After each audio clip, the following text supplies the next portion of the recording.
What's up guys, today we're finally installing my fender flares.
Oh yeah, third feels good.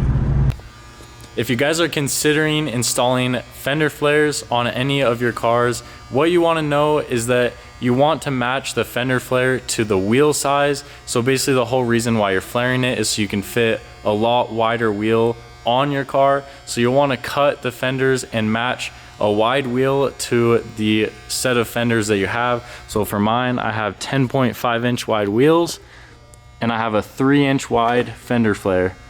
So they match up pretty well. Honestly, I could have a slight spacer to push the wheel out, or slightly wider wheels, or possibly a little bit less camber. As you can see, they have a tiny bit of camber, but it looks pretty good in my opinion. Just needs a little bit of fine adjustment, but I hope you guys like the fender flare install. So I have these clinched fender flares. I believe they're clinched. I bought them just used from somebody because somebody decided never to put them on their car. But basically you decide what flares you want. You can go with eBay or just universal ones. Doesn't really matter. They'll all pretty much fit.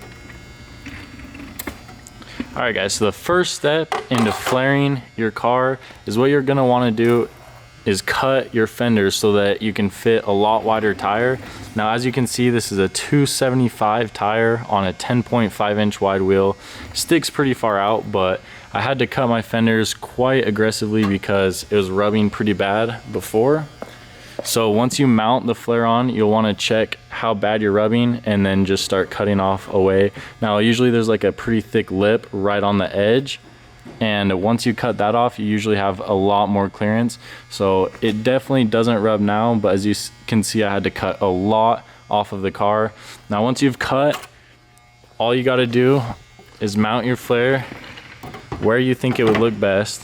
Now, I just followed the stock body lines. As you can see, I followed it better on the rear, but you just follow the stock fender line and try to make it look as clean as possible. And then you'll want to just zap a hole right through the flare and right through the fender, as you can see right there.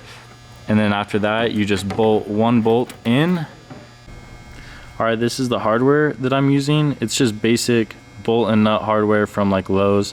It's probably not the most ideal hardware for fender flares. You would probably want some dress up hardware that would look cleaner, but it does a really good job, and I like how simplistic the simple bolt and nut is.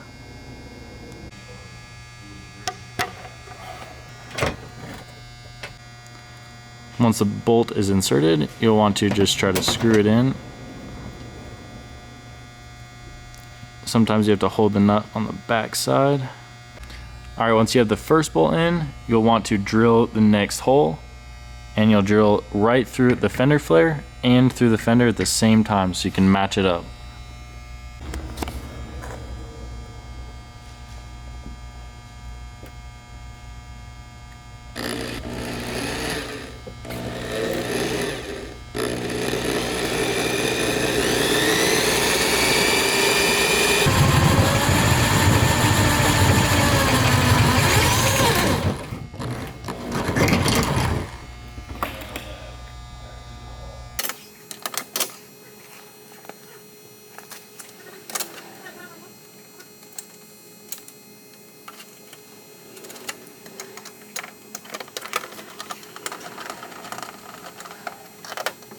All right guys, the fender flares are on. Let's drop it down and see how it looks.